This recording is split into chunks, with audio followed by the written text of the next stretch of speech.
Hi guys, this is really very sad for me to make this video. I'm not really the kind of guy that make videos like this, but this particular situation has really increased my concern on how we as Nigerians really manage the media space and the social media thing.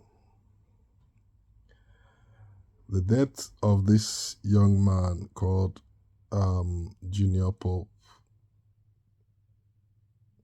is a very sad one. But what I actually don't understand, and I feel sad about it, is the way it has been managed in the media space. I'm not really putting blame on anyone who has gone at the initial time to say that the guy has passed away, or maybe the news that came back later on to say that he has actually passed. But the thing is, I think that as Nigerians, we are still living in this our attitude and behavior that everything is all about money. So in the process of trying to chase views and traffic on your media space, Nigerians have lost their conscience, and all they do is whatever comes around them or they find anywhere, they just shoot it out there on social media with no respect. For God's sake, this guy has got a family, he's got a wife, he's got kids that are currently grieving and should be left to grieve in peace. A lot of bloggers and people on social media are currently using this guy's death to just create views and traffic on their space. This is not right. This is not right. And the funny thing about Nigerians is about us as a people is we kind of really, don't even want to know what are the lessons learned from this. What could we do to, improve how we live our life without just putting the whole blame on government or people in government. Same thing happened when Mohbad died. A lot of people just used the guy's death just to traffic on their media space and make views and make money. I mean, this is completely crazy. It's just not right. We have to, as a people, understand that everything is not all about money. Everything is not all about money. This guy has got a family, he's got a wife, and he's got kids. I mean, the way I look at it, it's possible that the wife probably may have discovered the death of the husband on social media without even giving an opportunity for her to be spoken to privately about it. But everyone is just jumping out there posting anything they find. Please, this has to stop. This is not free press. This is not what freedom of press or freedom of speech is all about. You got to be careful about what you put out there. You need to think first, how is it going to impact, the direct relatives of this person? How are they going to see it? Before you put out those messages there or you put out those videos. We have to respect people's privacy. We have to respect that people have to, at some point, grieve in private. We have to respect the fact that, these are kids. They grow up.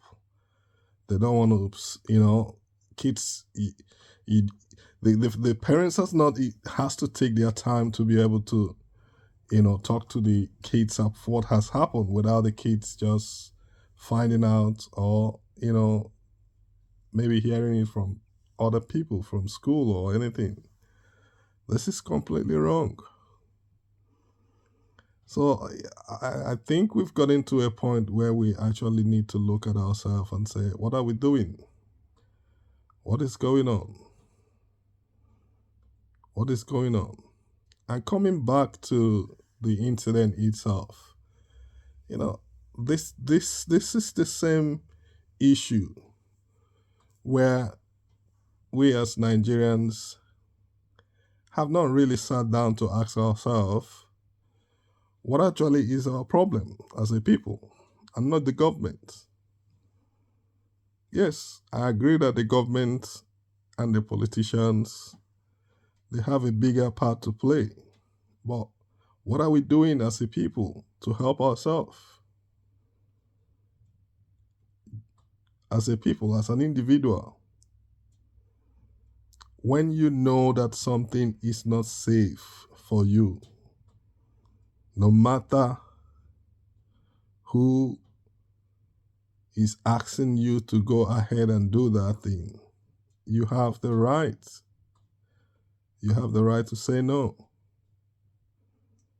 In this case,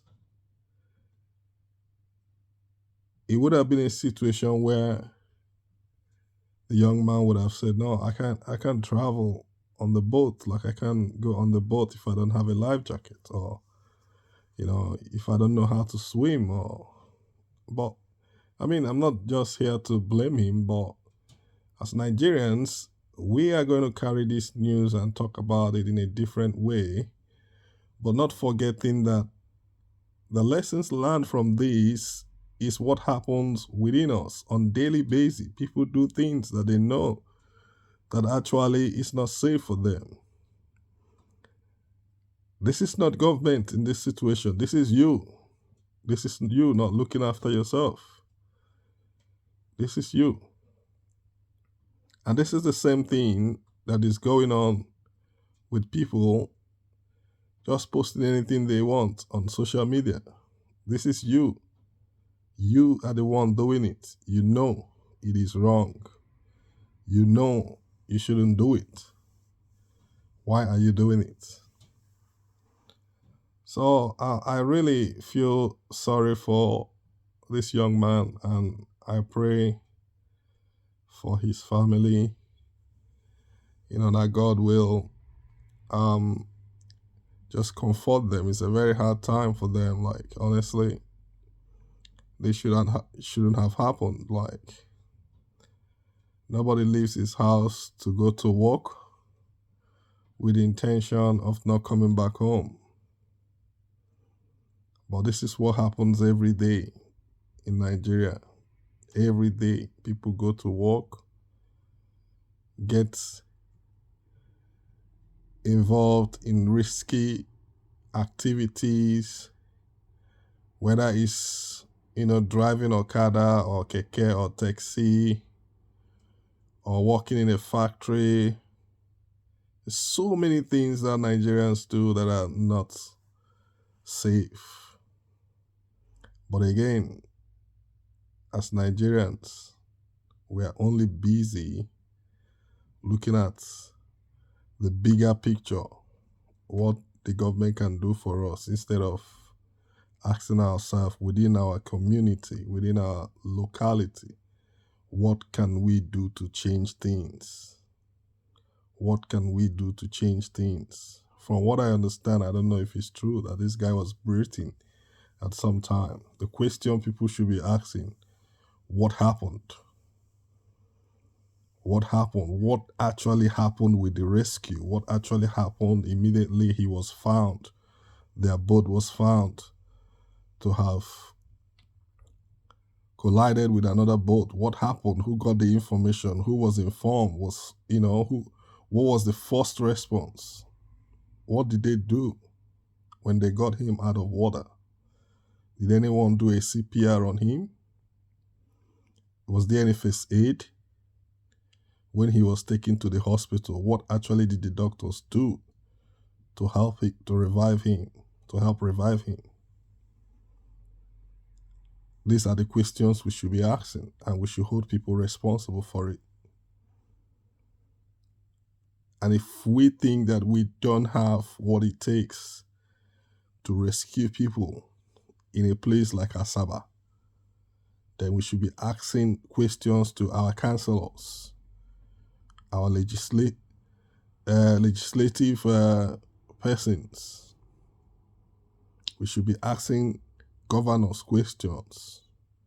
What do we have in place for response?